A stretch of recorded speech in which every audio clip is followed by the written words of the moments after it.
Put a one if you can hear me. Put a one if you can hear me. Bible Kasha.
All right, Shalom, Israel.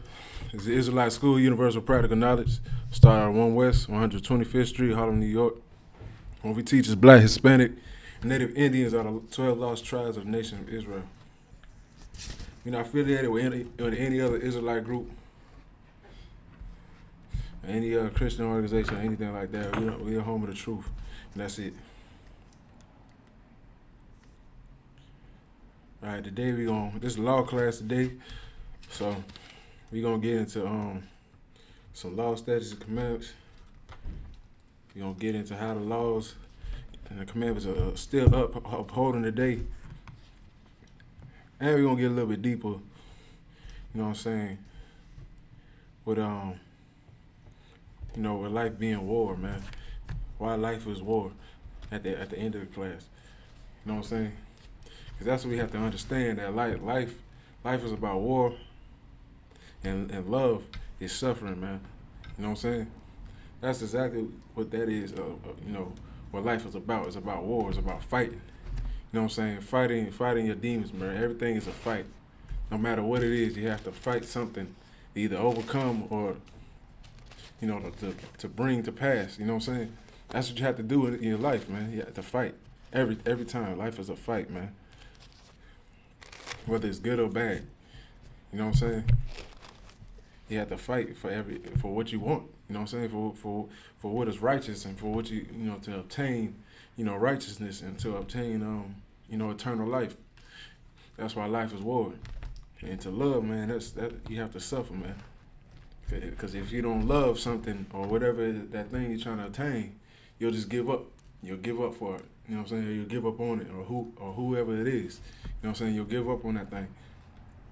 You know what I'm saying? But if you love it, you'll stick with it, and you'll suffer through it. You know what I'm saying? Now, even through the mistakes, even through the pain and everything, right? You'll do what it takes to get it. So we're gonna start off with milk scriptures at the beginning. You know what I'm saying? Just to keep keep the milk scriptures fresh. You know what I'm saying? So I'm gonna go to Matthew 5 and 17. Right? A lot of us know these scriptures that I'm about to go over.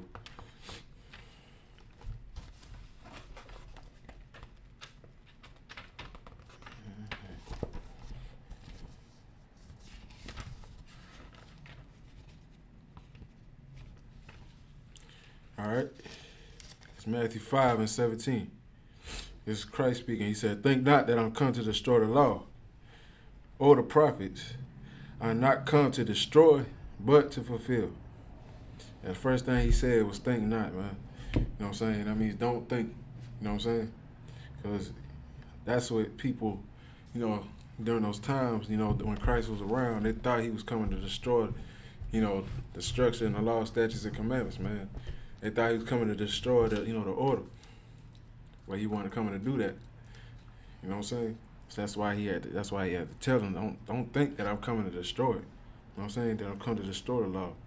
Or the prophets that became before him. You know what I'm saying? He said he ain't come to destroy, but he came to fulfill it. That means came to complete the task of him doing it himself. You know what I'm saying? That's what he came to do. You know what I'm saying? You know, we know a lot of these churches and stuff, don't teach these laws, statutes, and commandments, what to keep and how to live, man. They give an idea of it, you know what I'm saying, and a false idea, you know what I'm saying, or what you think, you're doing, and what you think in your head, you think you're doing good, you think, maybe giving some homeless person or somebody, you know what I'm saying, a couple dollars, or giving them something to eat, or doing a little charity or food drive, which nothing is wrong with that. But if you ain't following the Most High, that's not gonna benefit you. You know what I'm saying? What's benefiting you? How you gonna follow up and succeed if you ain't keeping the Lord's law, statutes, and commandments? How you gonna raise up? You know what I'm saying? How you gonna do that if you're not giving something that you need to yourself? You know what I'm saying? Or giving it to that person. You need to be showing them how to keep the law, statutes, and commandments too. Also, you know what I'm saying? So you don't just keep it to yourself. You're supposed to follow also. So verse 18 says, "For verily I say unto you, till heaven and earth pass, not one jot or one tittle shall in no wise pass from the law, till all be fulfilled," man. That's what Christ was talking about, man. He said, to not one jot or one tittle, you know what I'm saying, shall no wise pass from the law, man. He's saying not any inch or any speck of it, man. Any little thing, man, it's not gonna pass from these laws, statutes, commandments that he came, and showed how to follow. You know what I'm saying? Till all be fulfilled. He said, till heaven and earth pass. You know what I'm saying? And we all know that, you know what I'm saying, the earth is not going nowhere. You know what I'm saying? So that's why Christ was exaggerating, and he was being very dramatic. You know what I'm saying? For you to understand, like, this thing ain't going nowhere until that happens. You know how they like to say, like, till pigs fly. You know what I'm saying? Till pigs fly. You know what I'm saying? You thinking, pig can fly or whatever. He's saying till heaven and earth pass. That's when the laws, statutes, and commandments gonna go. But this earth ain't going nowhere. So that means that these laws, statutes, and commandments aren't going nowhere. So that's what he meant by that. Verse 19. "Whosoever therefore shall break one of these commandments and shall teach men so, he shall be called least in the kingdom of heaven." You know what I'm saying? Christ said, he said, "Whosoever shall teach," and it's like, "Whosoever therefore shall break one of the commandments and still teach them, he's going to be called least in the kingdom of heaven." Because then again, that's what the Sadducees and Pharisees and many hypocrites were doing already. You know what I'm saying? That's what he saw. That's what he came and scoped out. You know what I'm saying? He saw that they was teaching and they weren't doing none of those things that they were teaching. Or they're letting people off the hook for their sins. So they're being hypocrites. You know what I'm saying? But you're going to get into a little later. All right, we're going to get Matthew 19 and 17, man.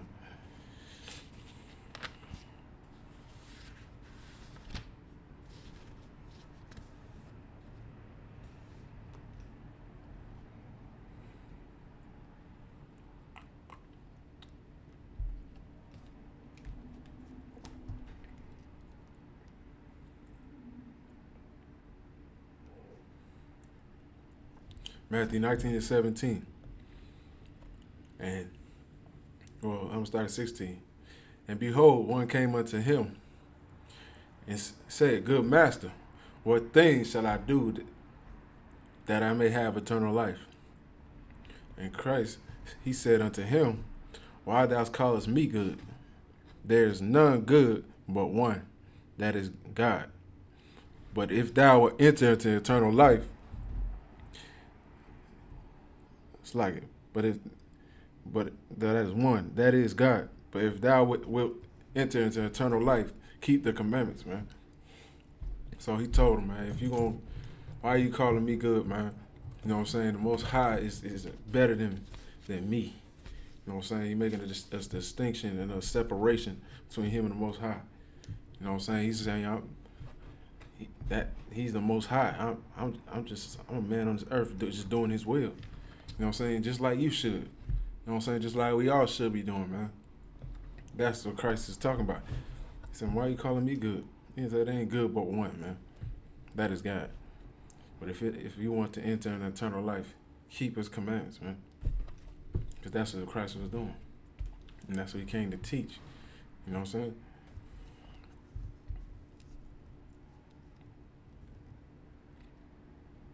All right, I'm going to go. We're going to keep moving on.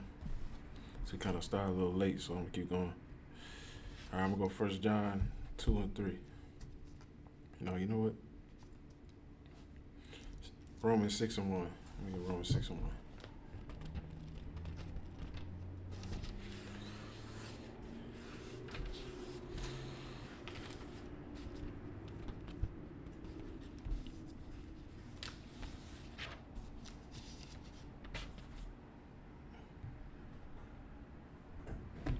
Come on.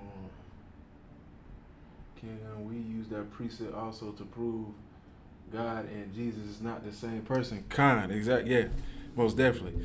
I done heard the men above us and generals and captains most definitely say that, you know what I'm saying, use that right there, you know, to say that he making a distinction and a separation between them, saying there's only one good, you know what I'm saying? Why? And the scriptures also say that the Lord, I'm roughly paraphrasing, but it says that He's not going to give nobody else His credit, you know what I'm saying? You know what I'm saying? He's going to take, the Lord going to take credit for what He do. You know what I'm saying? So how in the world Christ going to not take the credit in this scripture and not say He's the Most High? You know what I'm saying? So that right there is right there is a contradiction in Christianity. Not the Bible, but in Christianity. So yeah, come on, you use that for sure.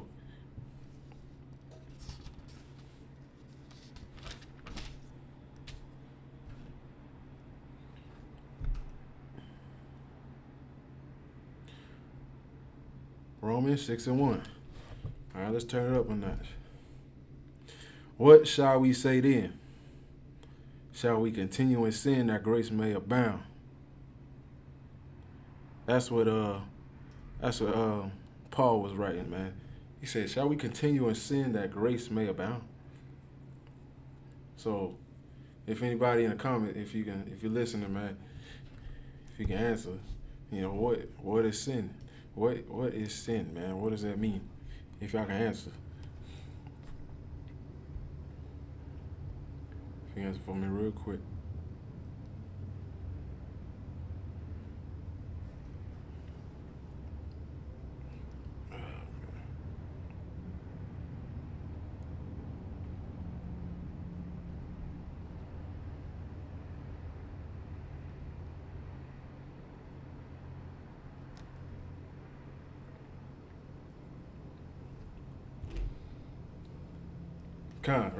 Right, come on. That's it. Sin is the transgression of the law, man. So he's saying, shall we continue in sin? Shall we continue the transgression of the law that grace may abound? Verse 2, God forbid. He said, God forbid, man.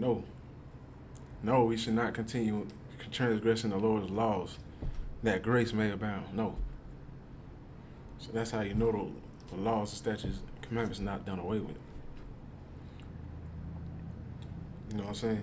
That's a blasphemy also to even say that. Right, now y'all, right, exactly. Transgression of the law. And he said, and it says, God forbid, how shall we that are dead to sin live any longer therein, man? You know what I'm saying? If you're dead to sin, man, how you gonna live any longer? If you know what I'm saying, you're dead to it. That means you continue to do it. You're dead in it. You know what I'm saying? You could constantly live doing it. So how you gonna live any longer therein? You know what I'm saying? How you gonna continue to live while you keep sinning? You know what I'm saying? And the wages of sin is death, as the scripture says. You know what I'm saying? So you want to keep sinning, and you want to keep on transgressing the Lord's law, you're gonna end up dying, man. So that's why Paul said, how that we are dead to sin, live any longer therein, man. You're not gonna live any longer. you're gonna end up dying. Eventually, you're gonna die. You know what I'm saying?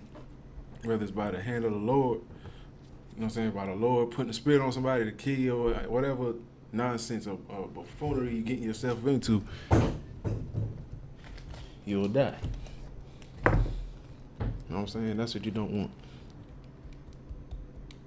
So keep them commandments, dog. You feel me? Right, man. You don't want to live like these worldly people, man.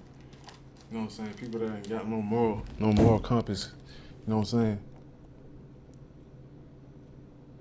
They don't understand the first thing. That's why I have to give it up to people like I'm standing up during class. That's why I got to give it up to people, you know what I'm saying, if you're in the truth and you from the, he said Ecclesiastes 12:6, I think that's what it is.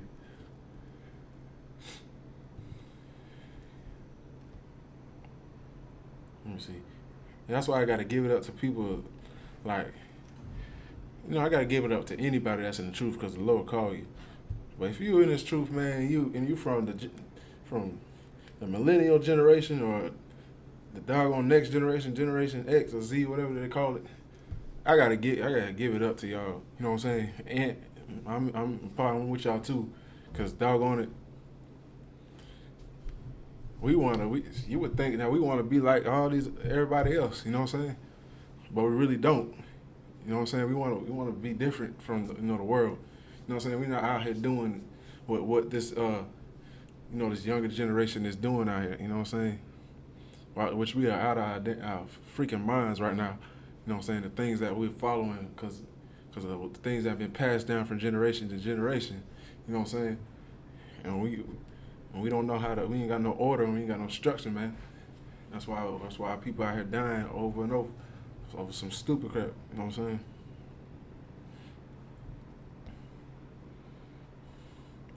What I'm looking at, say Ecclesiastes 12:6. Let me read that. Ecclesiasticus 12:6. For the Most High hated sinners and will repay vengeance unto the ungodly. Right. So the Most High hated sinners. He don't like sinners, man. He don't. It doesn't say that he still loves them, even though he hates the sin, but he loves the sinner. No, he said he hated sinners. He hates you until you change otherwise. You know what I'm saying? And will repay vengeance unto the ungodly, and keepeth them against the mighty day of their punishment. Exactly. And even that second part kind of explained what I was talking about earlier, saying, you know what I'm saying, you might have your time, saying, it might be by the hand of the Lord. He might keep them against the mighty day of their punishment. He might just have a day just for you if you keep on going, man. You know what I'm saying? Something special, something nice. They called him one of them angels doggone to take you out. You know what I'm saying? Something you least expect. You know what I'm saying? And the Lord said he got that special day for you. So you might want to reconsider what you're doing, man. Right. So I'm going to keep on going, man.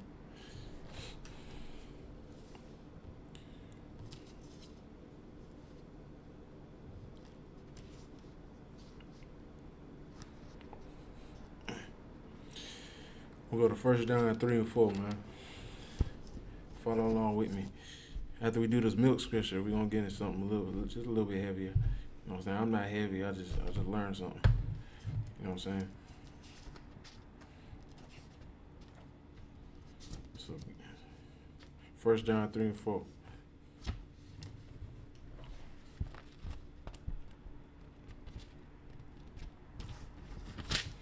right, 1 John 3:4. Whosoever committeth the sin transgresseth also the law. For sin is the transgression of the law. We just read that. So that's self-explanatory. Now we're going to go to 1 John 5:3. For this is the love of God. This is what love is, man. You know what I'm saying? This is the love of God. People think the love of God is something a googly, spiritual, warm, fuzzy feeling from the Most High that you get. You know what I'm saying? That's what they think that love is from the Most High, from God. You know what I'm saying? Because they got the wrong idea of what the Most High is. You know what I'm saying? The Most High is not some. He's not some idea. You know what I'm saying? He's not something you just think in your mind. You know what I'm saying? He's not your comfort. You know what I'm saying? Thinking you can just only get comfort from him while serving him. You know what I'm saying? Or trying to live for him. You know what I'm saying? That's what you think. That's what you think of the Most High. He's not some idea. The Most High is not somebody he's not a genie, man. As the Arab religions, Ishmael, you know what I'm saying, believes, or is that Elon? You know what I'm saying, rub the little lamp, the genie lamp, and he come out and he gives you some doggone wish. You know what I'm saying? Right, exactly, nah. The Lord is a man of war. And you're hitting it early, but that's exactly what we're going to get into later on. So stay tuned if you want, stay tuned. You know what I'm saying? Because I like this class is called Life is War and Love is Suffering. You know what I'm saying? That's exactly what it is, man. He's not that, man. He's not your buddy. He's a father first, man. He's a father. You know what I'm saying? That's what he is. He's literally a parent. A most high parent. You know what I'm saying? He's over you. You know what I'm saying? He got instructions. He got rules on this earth, man. And over his house. You know what I'm saying? That you have to follow. Or you get kicked out of your homeland. Like our people has got kicked out, man. Nah.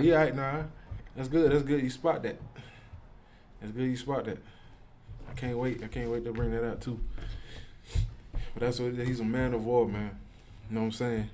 He's about conquering. He's about domination, man. That's why we had that spirit of the UPK in here, man. You know what I'm saying? We about complete dominance, bro. Taking over. You know what I'm saying? About conquering what the heck we supposed to conquer. You know what I'm saying? Our demons. You know what I'm saying? And then we're going to conquer this world, man, after that. We're going to conquer this earth. You know what I'm saying? Under the Most High, man. That's why Commander General YAHANNA is leading us and preparing us as an army, man, not some Israelite group, not some church group, man. You know what I'm saying? The Most High needs an army so he could take over. You know what I'm saying? You got a bunch of choir boys and church people, you know what I'm saying, just singing. How you going to get war done? You know what I'm saying? This peace cannot come without war. You know what I'm saying? Because that's what life is about. You know what I'm saying? And these laws, statutes, and commandments, man, you know what I'm saying? If you got demons upon any of keeping these laws, statutes, and commandments for the Most High, you have to go to war with it. You have to fight. You know what I'm saying? Whatever you're dealing with, whether you're dealing with your kids, your baby mama, your rib, you know what I'm saying? Anybody on the outside, your parents, telling you, you know what I'm saying, you get out the truth, or, you know what I'm saying, any of your friends, your family, you know what I'm saying, trying to come and tell you, you in a cult, you know what I'm saying? Which we gladly accept, you know what I'm saying? We take that, we embrace that. We embrace, you calling us a cult, man. We love that. You know what I'm saying? Because that's exactly what Christ led, man. He led a cult. You know what I'm saying? Which is the root word of culture. You know what I'm saying? He led his culture, man. His law, the people, the children of Israel, man, to come back into those 12 tribes to come back to their culture, man. That's what he led. He was a cult, right? And that's exactly why we follow him. You know what I'm saying? But yeah, I'm gonna keep on going, man. Right. So at the end of the day, man, as we know that Christ wasn't against the law, man. You know what I'm saying? That's Christ. He wasn't against it at all, man. He was against the Sadducees and Pharisees teaching it and not doing it. That's what he was against. You know what I'm saying? That's why he came up against the people, and that's why people have so many confusion in the scriptures when he says when he's cutting them about the law. You know what I'm saying your law. You know what I'm saying. You know what I'm saying. He said your law. You know, he uses that term. He's like, your law says this, and people think that he's going against that because he says that. No, he's saying that because of how they're taking it. You know what I'm saying? How they're teaching it and not doing it. You know what I'm saying? That's why people get so confused, because they think Christ was coming to destroy it, but he said he didn't come to destroy it.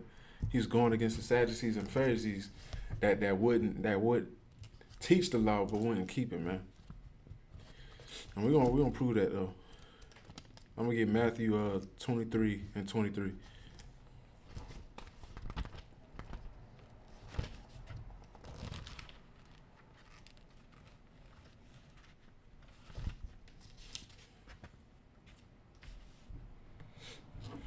Matthew 23 and 23. I'm gonna start there.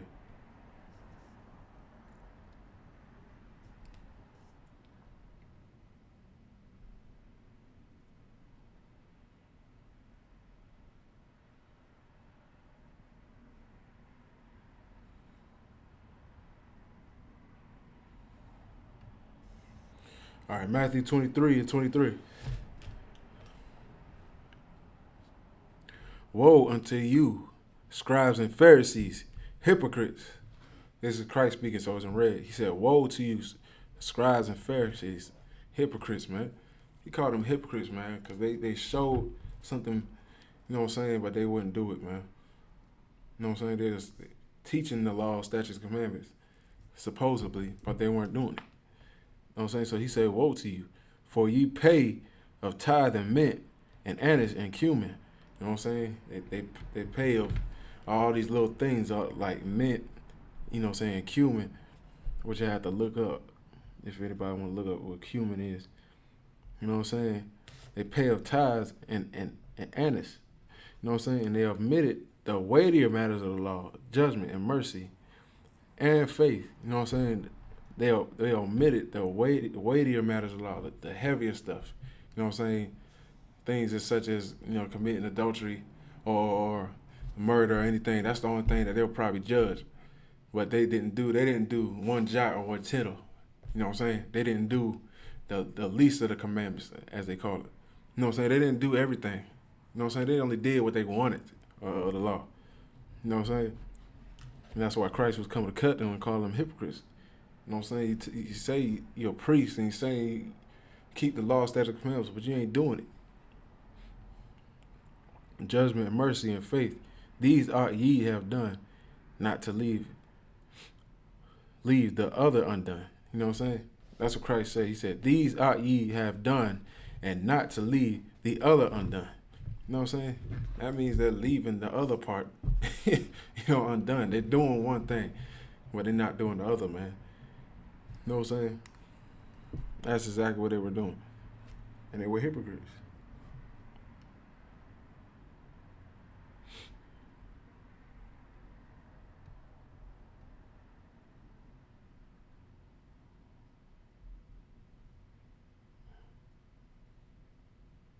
Right. So verse 25 says, woe unto you, scribes and Pharisees, hypocrites, for ye make clean the house outside the cup of the platter, but within are full of extortion and excess, man. You know what I'm saying? That's what he said. He said outside the cup, you know what I'm saying, of the platter is clean. But within the cup, you have excess, man. It's dirty. You know what I'm saying? Right, that's what he was saying to them, man. And it says, verse 27, woe unto you, scribes and Pharisees, hypocrites.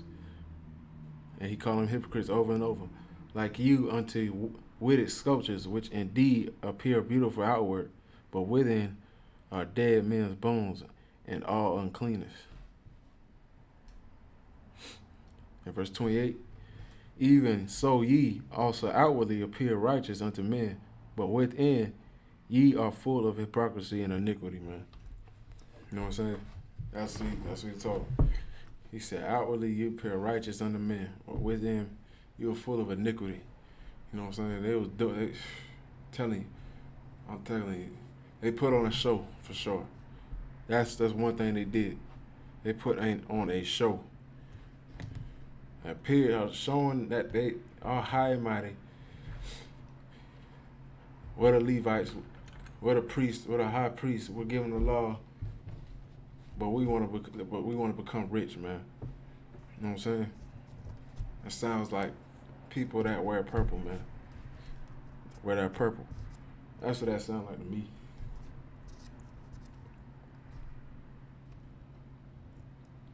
All right, I'm gonna get on. We're gonna get more into the law a little bit, and we're gonna move on. I'm gonna get Genesis 26:5.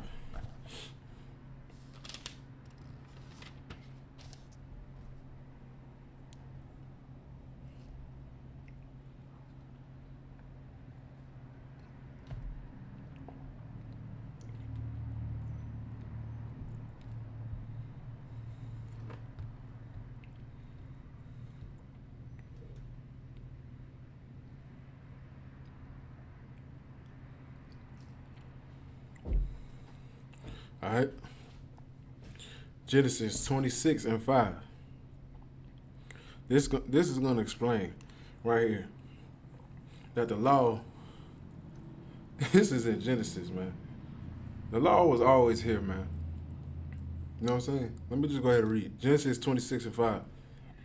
Because that Abraham obeyed my voice and kept my commandments, my statutes, and my laws.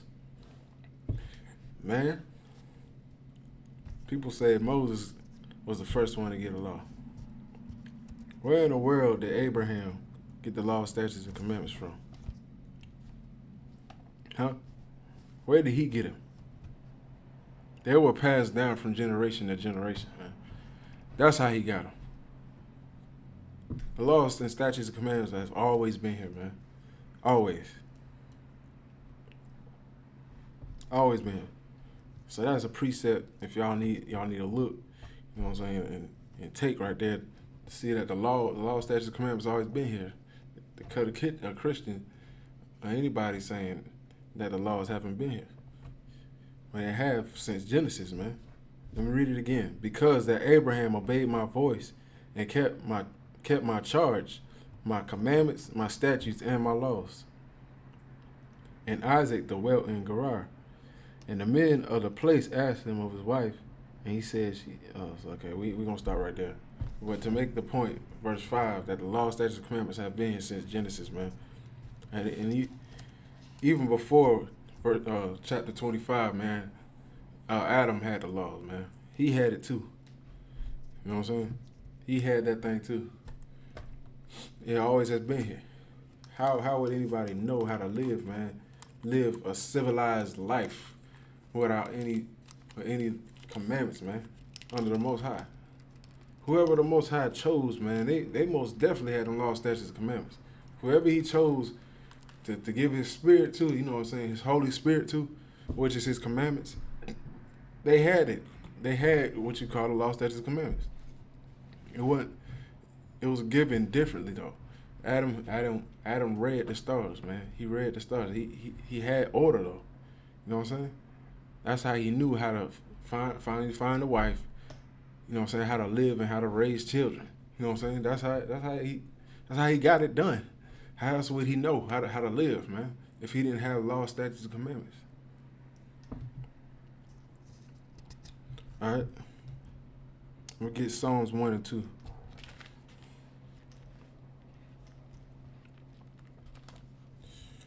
We're going to skip to Psalms 1 and 2.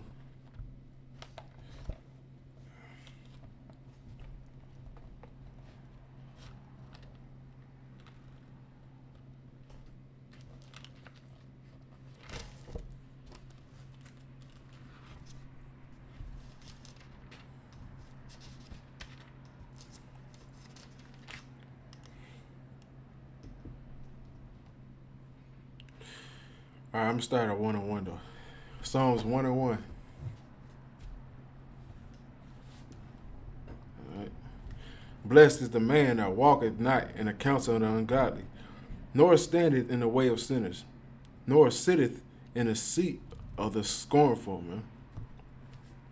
Verse 2, but his delight is the law of the Lord, and his law doth he meditate day and night, man. You know what I'm saying? The people that's not a sinner and not scornful, man, and don't sit in the seat of the scornful, but his delight is the law of the Lord. You know what I'm saying? They meditate day and night if your delight is of the law of the Lord, man. You know what I'm saying? You have to have a want for it, a need for it. You know what I'm saying?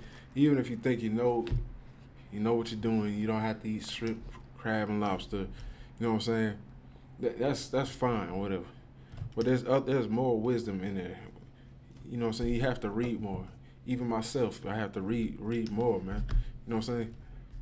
Because the Bible, the scriptures, man, it says also, he that seeketh wisdom early, findeth joy, I believe. That's how it goes. If I'm paraphrasing. If I can find it, I'll pull it up. You know, he that seeketh wisdom early, man. Joy springeth up in him, man. You know what I'm saying? You know what I'm saying? It's a delight. It's a joy to find wisdom early, man. To keep reading and to meditate day and night. You know what I'm saying? So you can practice this thing. You know what I'm saying? Have it down pat. You know what I'm saying? That's what you want to do. You want to put this thing into repetition. You want to keep your mind on it daily, man. Day and night. You know what I'm saying? Without fail. You know what I'm saying? That's what you want to do. Now have it down. Don't sleep on other things. This scripture, man, this Bible's too doggone big to not be reading every day. You know what I'm saying? There's more to read and there's more to learn every day. You know what I'm saying? So you should be reading as much as you can and getting as much wisdom as you can, man. You know what I'm saying? There's a lot to cover in this Bible. So let me read that again.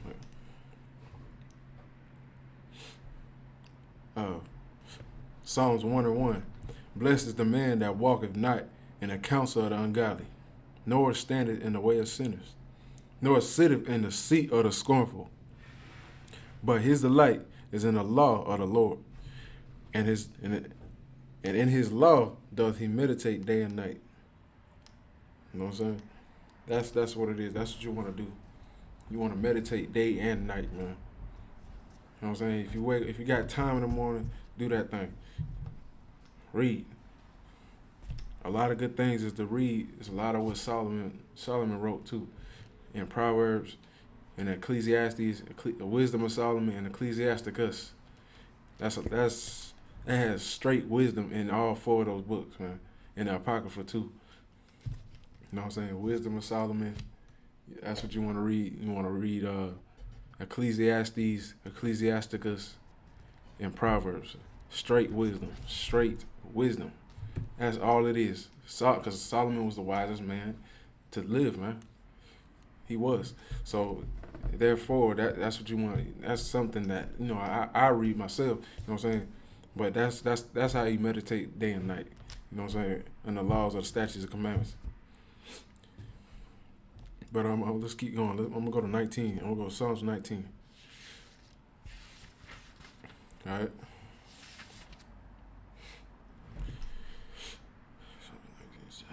Psalms 19:7. The law of the Lord is perfect. All right. It says the law of the Lord is perfect. So if you're keeping these laws, statutes, and commandments, you know what I'm saying, as much as you can, in these days, and you putting it to perfection, man, you become perfect, man. That's what you become. Because even Christ said it himself, that be ye therefore perfect, for your Father in heaven is perfect. So what he's saying, therefore, is keep the commandments. So let's read that again. Psalms 19:7. The law of the Lord is perfect, converting the soul. The testimony of the Lord is sure, making wise the simple. Right. It says the testimony of the Lord is sure, making wise the simple. You know what I'm saying?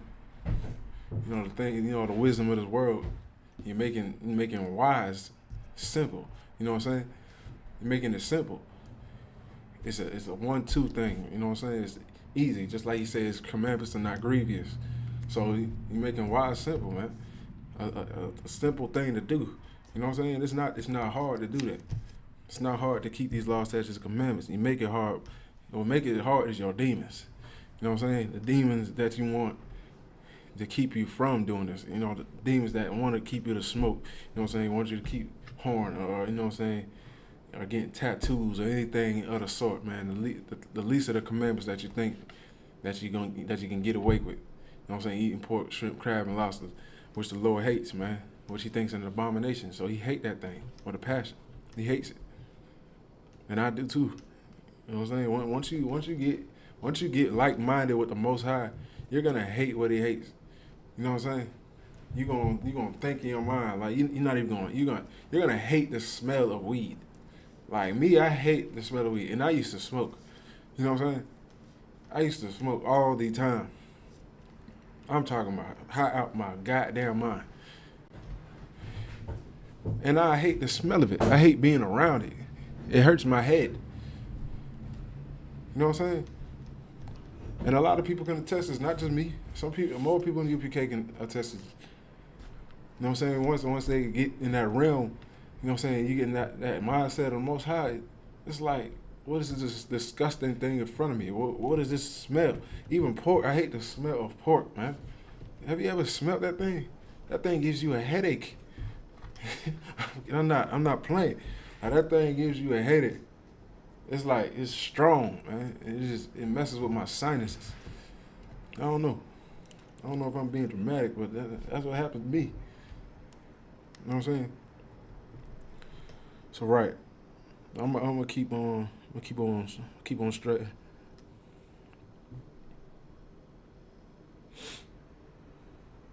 All right, but that's what happened, man.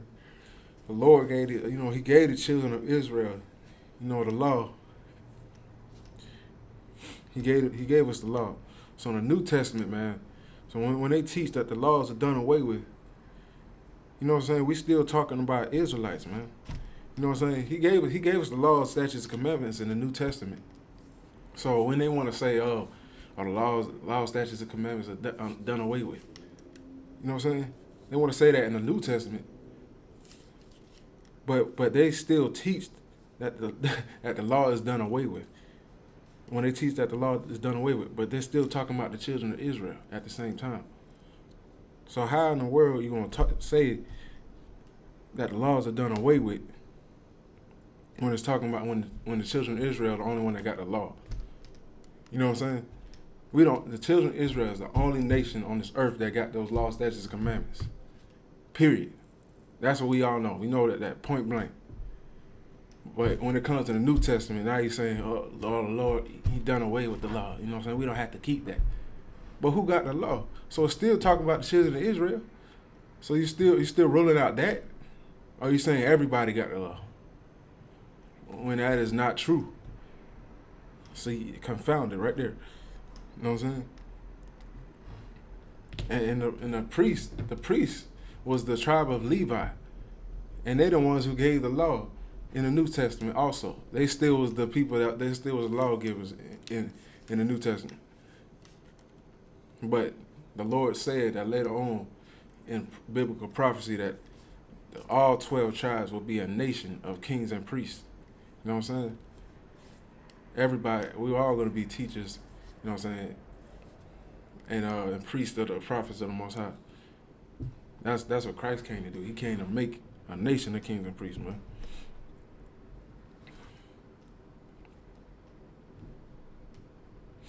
Right. I'm gonna keep on going, man. All right, I'm gonna get let's go to Ecclesiasticus 9 and 8. That's what I'm gonna go to next.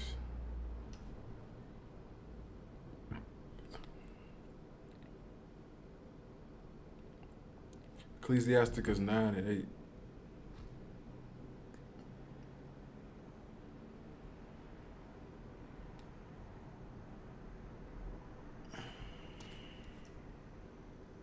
It's in the Apocrypha, by the way.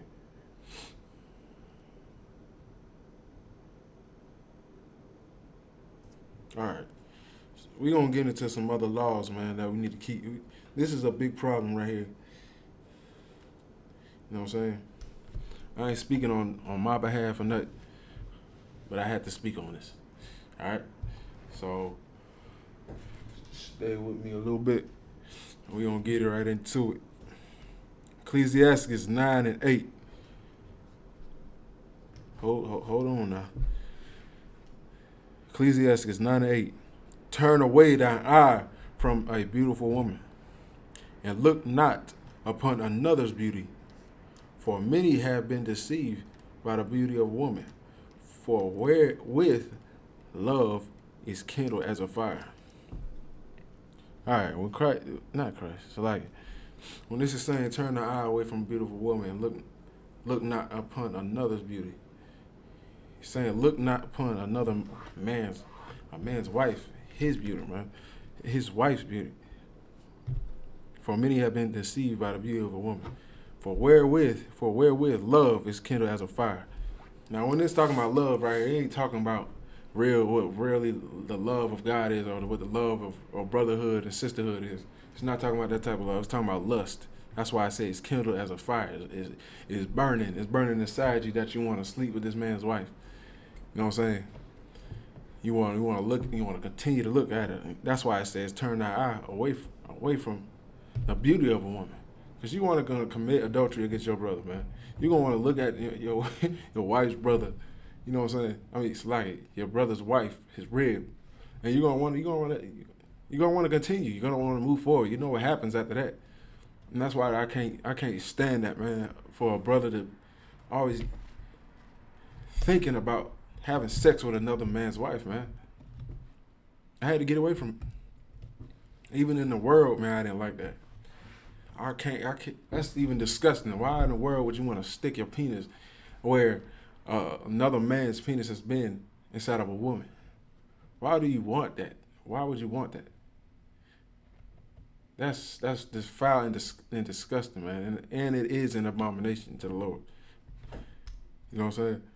I don't understand for the life of me why all these doggone rappers be sitting there talking about effing somebody's woman all the time. Like that, like Kanye had to bring it out.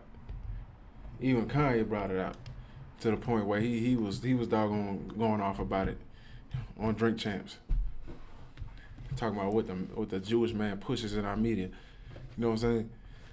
Not in our media, but in the media, to the forefront. You know what I'm saying? That's exactly what our brothers, continue to talk about, and it's an influence in our communities, man. Everybody else just sing about it, but we the ones that actually do it because we the most influential people on this earth as Black, Hispanic, and Native Indians. So of course people gonna either try to follow us, or we're gonna do that dumb crap amongst ourselves, which I can't stand for the life of me, man. And what they like to say, I F this woman, I F this woman. I killed this nigga. I F this woman. I killed this nigga. How Kanye was saying it. You know what I'm saying? Exactly how it's repetitive over and over. And you will hear it over and over if you listen. You know what I'm saying? So, you're going to keep going. After verse 8, Ecclesiastes 9 and 9.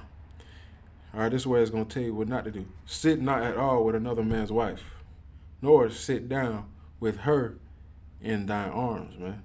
It says sit not down. Don't go spend time around another man's wife, man.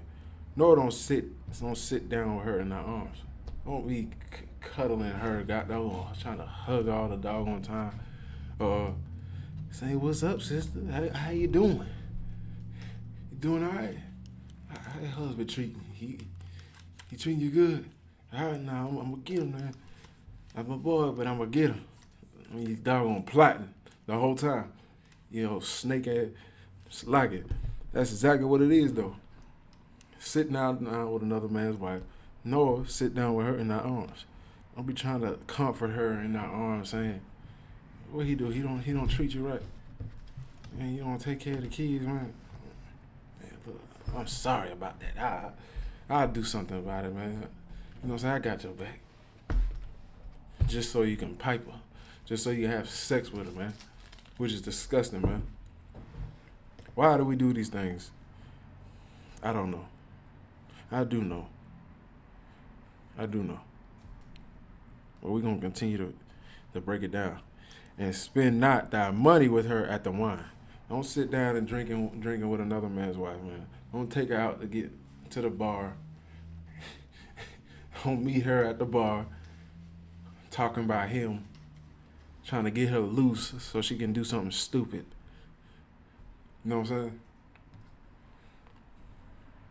I mean, just being down talking, man. Just using the power of seducing to get in this woman's pants. And you good at it. You sitting there, yeah, I feel you. I feel you, girl, man.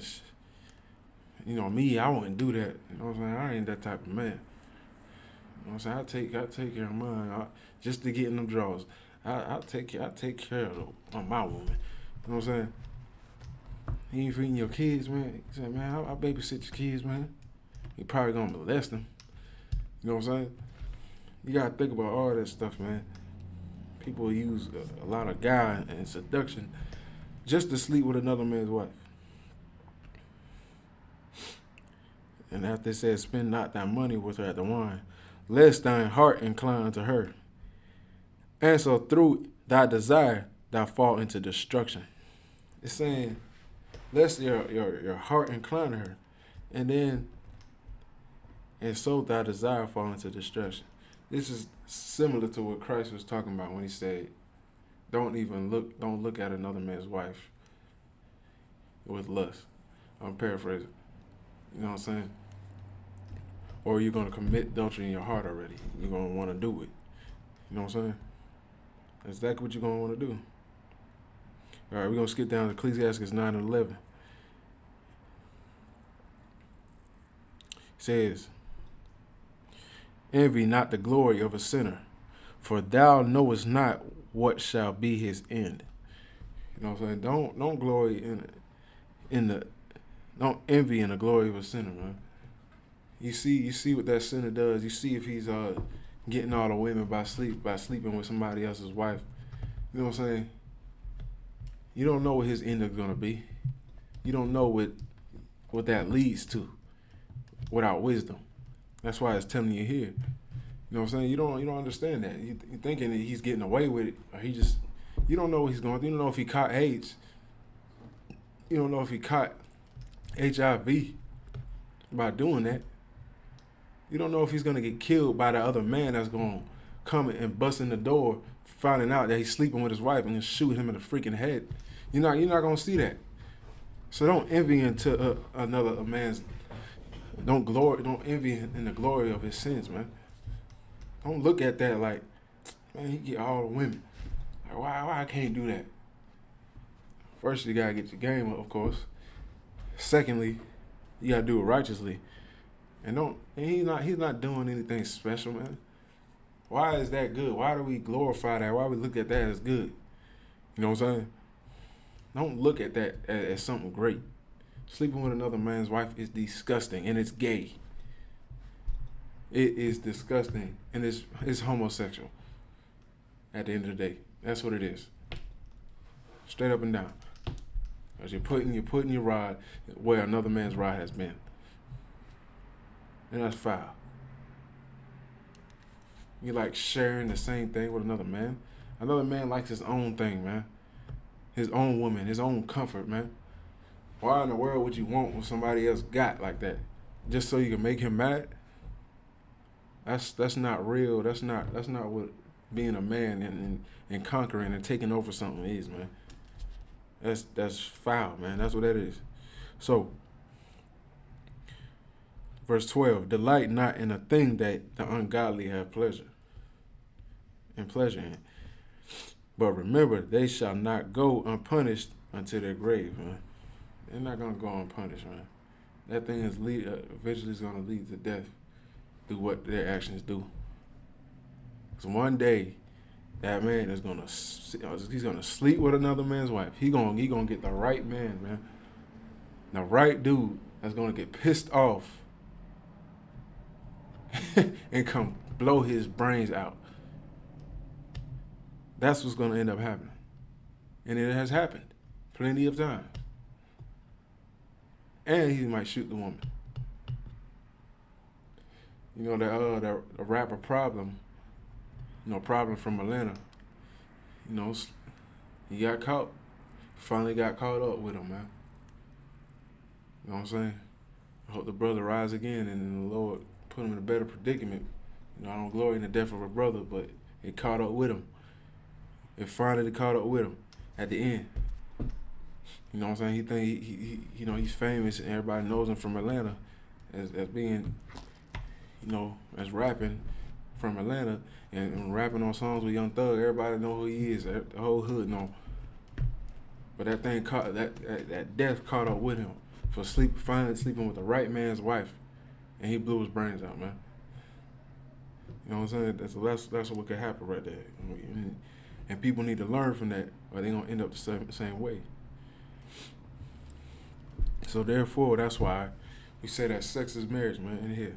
That's why we teach that sex is marriage. Sex is marriage, man.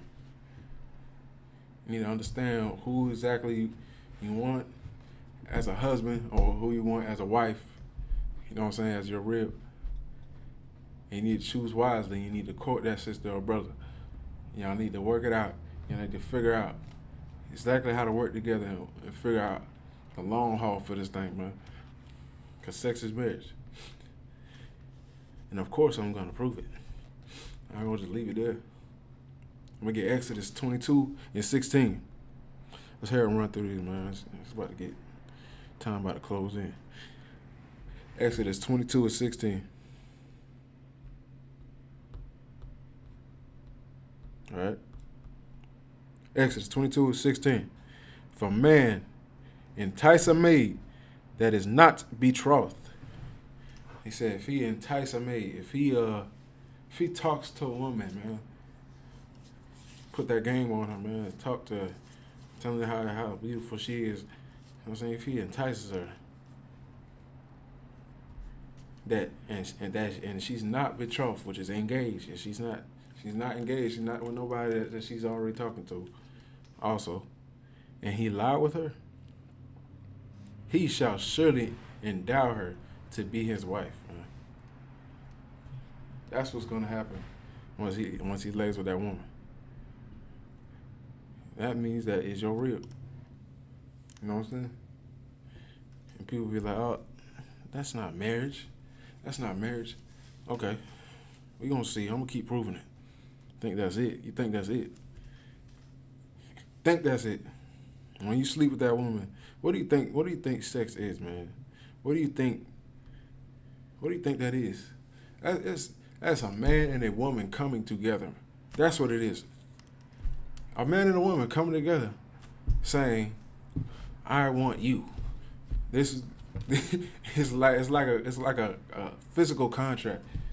It's action being done, saying, "You're mine." Through a man to a woman. You know what I'm saying? Or to a woman saying, "I'm with you." And y'all together for life. That's how it's gonna be. And that's in the law of the Lord.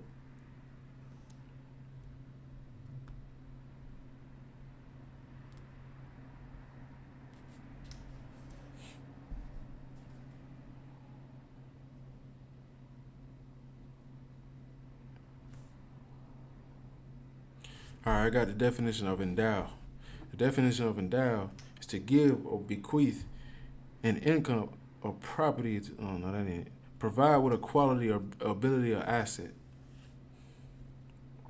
That's right. Like you're acquired with it. You're provided with.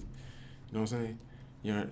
That's why when it says you should surely endow her to be your wife, it means you're provided to her to be his wife. You're provided with a wife now that you done lied with her. And that's it. That's Let me get Genesis 24 and 68, 67.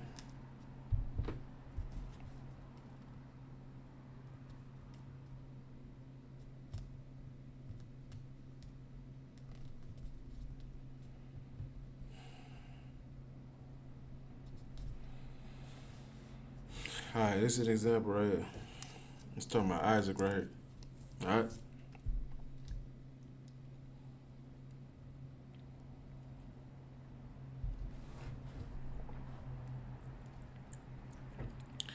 All right, Genesis 24 and 67. Isaac brought her,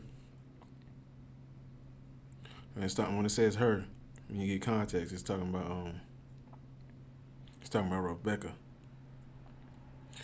All right, and Isaac brought her into his mother Sarah's tent, and took Rebekah,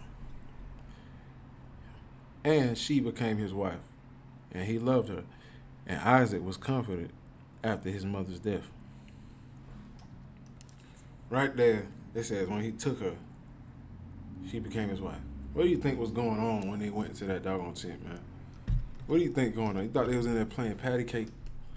Thought they was in there got doggone dance battling or something inside the tent when he took her? No. That thing was going down. That holy covenant, that holy contract, physical contract was going down. That physical contact was going down in that tent, man. And she became his wife through sex, man. That's what happened. You know what I'm saying? That's exactly what happened, man.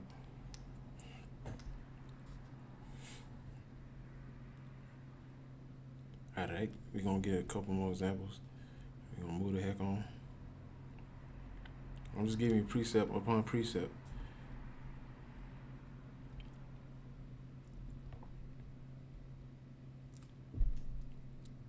If a man find a damsel, a virgin which is not betrothed, and lay hold with her, and lie with her, and they be found, then the man that lay with her shall give unto the damsel father 50 shekels of silver, and she shall be his wife, because he have humbled her.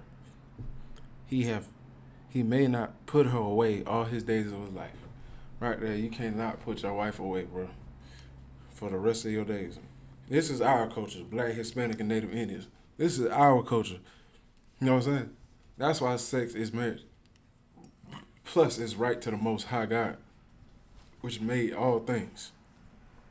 It's only right. I mean, do you want to marry a whore? Women, do you want to marry a whoremonger? Somebody's just going to leave you? Have sex with you and leave you? Y'all better court these brothers and sisters out here, man. Y'all better figure out what y'all doing. Or you're going to be in trouble. You're going to be stuck with a baby mama. You're going to be stuck with a baby daddy. You're going to be on child support both ways. Women been on child support. I seen that's a rarity. Officer Bond told me about that. A woman being on child support. I ain't never heard of that. But he said it's a very slight chance you're going to find it. That's amazing to me. That happened, or you're going to get DSS, you're going to get your children taken away, you might have abortions. And why do we have to go through all these things when we can simply know that sex is marriage, man? Because you got to fight you got to go to war with your demons. That's what it is. Got to go to war with your demons. Because that's ultimately the thing that's holding you back. That's what you don't want to fight. You don't want to fight that. You want to give it to your lust, man, because it's easy. You just want to feel everything because it feels good. Well, feel death then. Feel homelessness. Feel your children growing up terrible. Feel yourself getting abortions, man. Is that what you want? That's what you want in your life, man. Why? So I'm going to go to Ecclesiastes 33, man. He's going to close this down a little bit.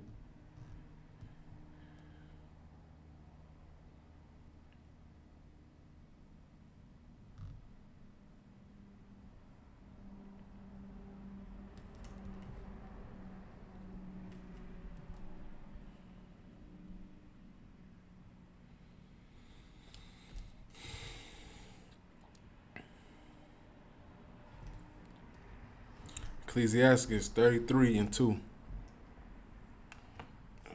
It's like, a wise man hateth not the law. He said a wise man doesn't hate the law, man. But he that is a hypocrite therein is as a ship in a storm. Right. So he that is a hypocrite, man, he's a ship in a storm. He's a ship in a storm. Think about what a hypocrite does. Like we said earlier, a hypocrite says one thing and does another. So they're going back and forth, man. They're all over the place. They're swaying like a ship in a storm. They're over here and they're over there. That's a double-minded man, which is unstable in all his ways. That's what a hypocrite is, man. And he's therein is as a ship in a storm, man. Verse 3, a man of understanding trusteth in the law, and the law is faithful unto him as an oracle, man. Right.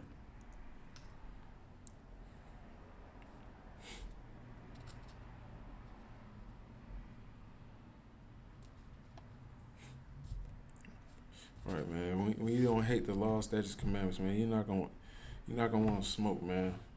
You're not gonna want to whore your sisters out. You're not gonna want to be whores. You know what I'm saying? You're not gonna want to get these tattoos, man.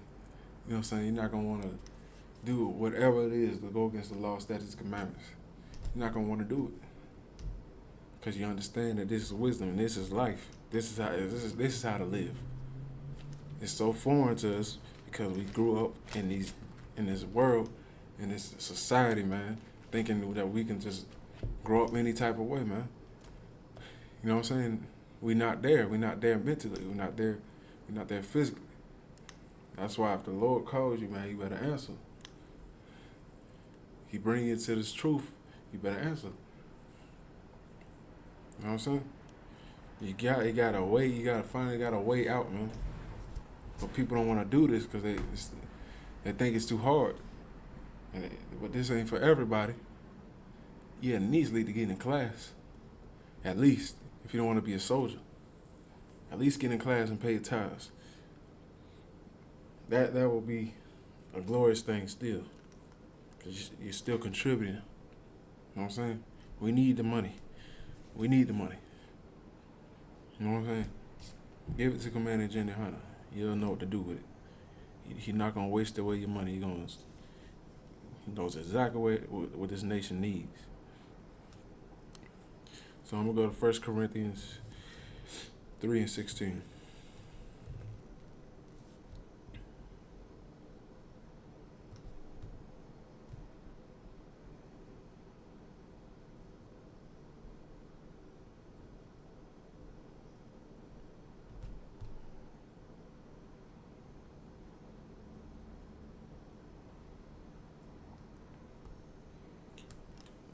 You got to fight that flesh, man. Fight that flesh. So 1 Corinthians 3:16.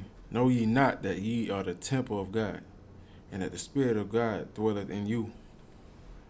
I said, don't you know that you're the temple of God? And that the Spirit of God dwelleth in you. It's saying you're the temple right here. Your physical, your body. And the Spirit of God dwelleth in that temple, man. So why in the world you want to add some defiled things that the Lord Most High don't like unto your temple? Where the Lord dwells is supposed to dwell in, man. Because he don't dwell with the churches. He dwells inside of you. So why are you going to smoke, man? Why you gonna go whore yourself out? Why are you going to be a whoremonger to your sisters? Why are you going to put dumb behind cuttings in your flesh, man? For the dead.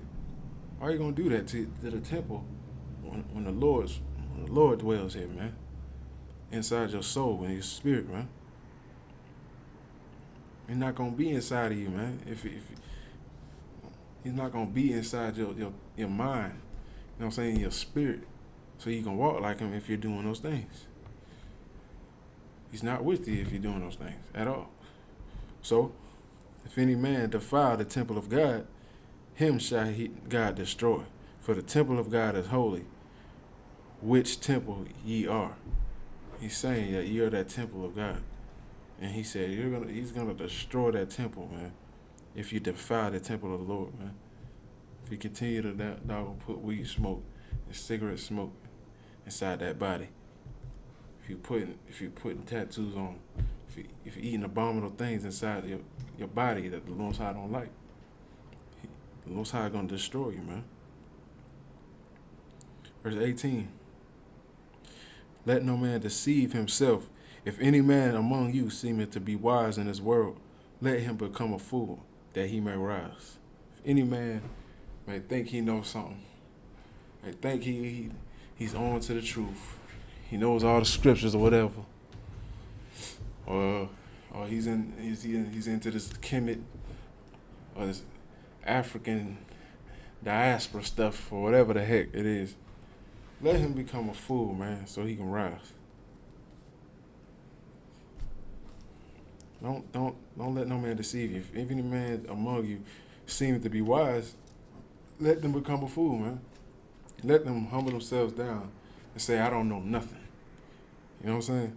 So that they can become wise, man. So they can understand what true wisdom is, which is the law, statutes, commandments of the Most High. And following their true culture and heritage. They think they know what they're talking about. They think they know the Most High. They're saying that they know God, but they don't keep His commandments. You know what I'm saying? So let them become a fool. Verse 19. For the wisdom of this world is foolishness with God. For it is written, He taketh the wise in their own craftiness. For the wisdom of this world is foolishness with God. The wisdom of this society out here, man, America, man, of this world that we're living in today, is foolishness with God, man. Why in the world the Most High want that crap, man? He see the way things going. And he's just looking down here like, my children need to be in charge. That's what he's looking like. He's looking like the 12 tribes of Israel need to be in charge of this thing. Because your brother Esau don't know what the heck he doing out here. He destroying the earth. You know what I'm saying? Your enemies are destroying the earth. And he's destroying you because you following him. Going against this oppressor out here, man. For it is written, He taketh the wise in their own craftiness, man.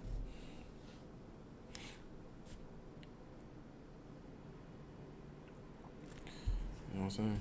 That's why we have to think, man. If Christ was teaching, man, a smooth message out here, man, he would have died at like 89 or something like that.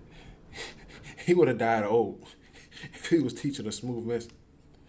That society during his time wanted what America wants. And we are against that. We are against America. We're against what the society that Christ went against wanted, man. And that's the same thing that right here in America wanted, man. That's what they want. They wanted exactly what Christ was fighting against back then. Wanted. And that's why they killed him. You know what I'm saying? That's exactly why they took him out. They took our king upon the cross, man, hung him on a tree. You know what I'm saying? That's why they did that to him. They didn't like he was teaching liberty, man. And our own people was like, hey, this dude trying to ruin our life. We out here living good. We getting paid. We got freedom. We get to do whatever the heck we want to. Take him out. You know what I'm saying? And his disciples died also.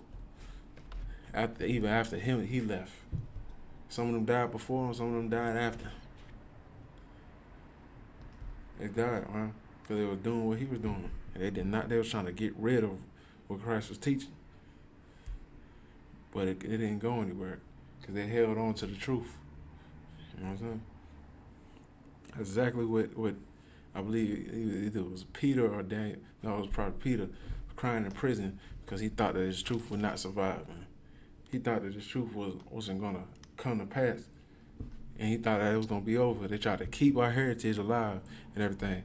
And he thought that thing was over with, man. But if you read on that, he got some hope because the Lord said that he was going to preserve it, man.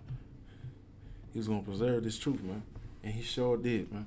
Because to this day, since this school has been held up since 1969, through, you know what I'm saying, through those 7 heads that kept going, through Albert Bivens, and now I'm raised up Commander General YAHANNA, and now he's the leader of this nation now. Now we still got the truth. Now we still got the wisdom and the knowledge and everything that we needed to hold on to this truth. Because they kept going to war, man. Because they kept fighting. Because they kept suffering, man. Because they kept this thing dear to their soul, man. Because everything seemed like it was done. You know what I'm saying? Even during the time when Commander General YAHANNA thought this thing was over, but he kept it there, and he said, "I'm not gonna give up." And then he found other men that doggone gonna roll with him, man. That roll with him. Those generals you see, General Haas, General Q, General Katham Kabar, General Mayat, General Muhammad. You know what I'm saying? That's who he brought up, man. The other generals are forgetting. You know what I'm saying? Now look where we at today, man. A whole nation of men and women and children. Still going strong, and we still getting more, and we still getting stronger by the day. You know what I'm saying? So Most High and cry for that. You know what I'm saying? So when you going to war, man, the toughest person to fight, man, is yourself, man, at the end of the day. At the end of the day, you gotta fight you. You know, to get through these trials and tribulations into this world, man. You're the toughest person to fight. It's your demons. Of course you got influences out here. Of course we got our enemies out here. These other nations trying to trot us down, trying to bring us down. But at the end of the day, if you let them influence you, then now you're letting yourself go. Now you're giving yourself unto them. That's why you have to fight your flesh, man, and fight your demons, so that you can win over your oppressor, man, and forget them. We'll go to Exodus 15:3. Real quick to close it. Almost closing it out.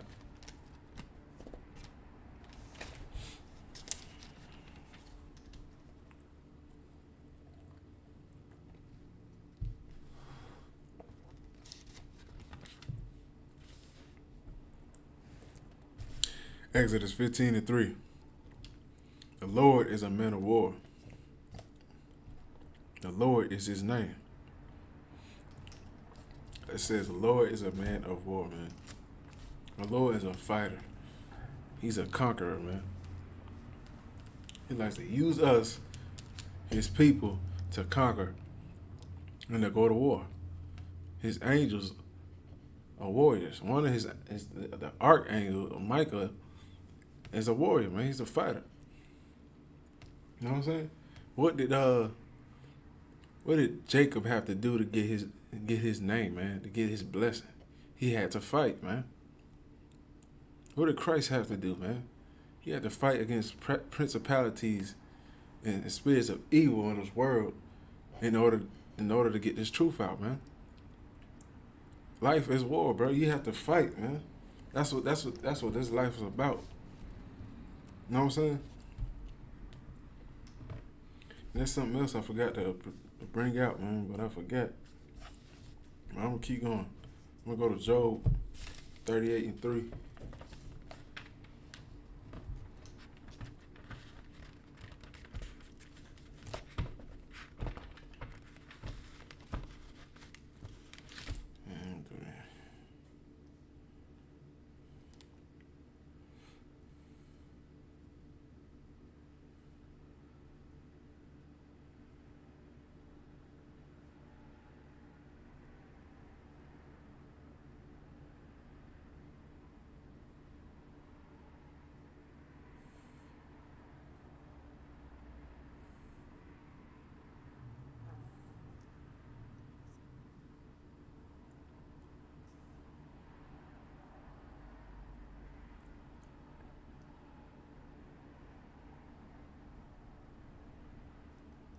So like,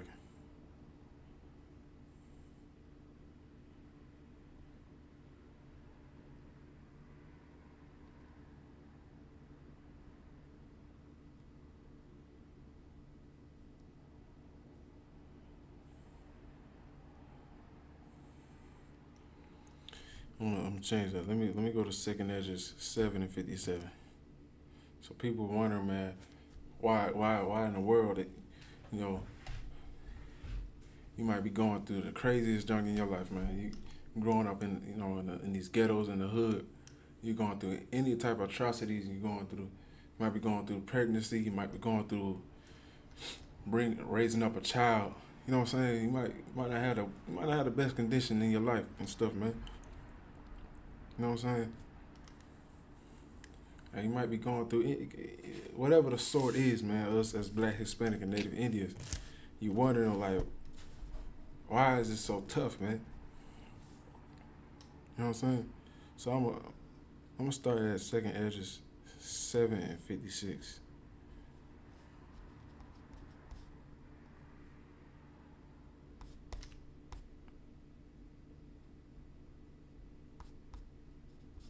All right, 2nd Esdras 7:56. For while we lived and committed iniquity, we considered not that we should begin to suffer for it later. Suffer for it after death. You know what I'm saying? He's saying, for we live and we committed iniquity, for we considered that we should begin to suffer for it after death. And then he answered he me and said, this is the condition of the battle. Right there is what you want to understand right there. This is the condition of the battle. No matter where you grew up at, man, where you was born at, that's your condition, man. You didn't choose to be born where you were born at, man. You didn't understand exactly where the Lord was gonna bring you. You didn't have no control of where you grew up at. That's how you know it's by design or with a purpose of where you're going, man. How were you able to choose where you grew up? How are you able to choose what family you were born into, man? You couldn't. You don't have any power over that. You couldn't choose. I couldn't choose being this body I'm in now. How in the world I'm gonna choose that? I can't choose to be anybody. I grew up like how I grew up. I came where I came, man. The Lord said, this is the condition of the battle, man. This is the condition of the battle, which man that is born upon earth shall fight. That's what 2nd Esdras 7:57 says. That's the condition of the battle. That's where you have to fight. That's the battle that the Lord puts you in, that you have to fight. Whether it be hard, whether it be easy. You know what I'm saying? That's where you at. But it's possible that you can get through it. You know what I'm saying? For sure. Verse 58, that if he overcome, he shall suffer as thou hast said. But if get the victory, he shall slack it. He shall receive the thing that I say. For this life is whereof as Moses spake unto the people where he lived, saying, choose thee life that thou mayest live, man. That's what you want to do, man. You want to choose life that you may live. That's the condition of your battle. This is where you were born, and this is where you're going to fight. Wherever you grew up at. You can change that, though. But it's going to be up to you if you're going to keep fighting. Job had to go through that also. But whatever he went through, the Lord put him through a test. He was prospering on the earth, and all of a sudden, boom, he getting tested by Satan because the Most High ordered it for him to be tested. Because the Lord knew that he wasn't going to turn against him. Wow. So you got to think about that. We're not going through the worst things, but of course we going through some hell on this earth. But you got to remember that with brotherhood and sisterhood, we have the advantage. That's what you want. That's why we had that here in the I.S.U.P.K. That's the only thing that's gonna get you through these last days, and times, man. You know what I'm saying? Everything that you need to get through, whether it be financial, whether it be mental, physical, brotherhood and sisterhood is what's gonna mold us together as a nation. So that's what you want to do, man. So with that, I'm gonna read the security announcements.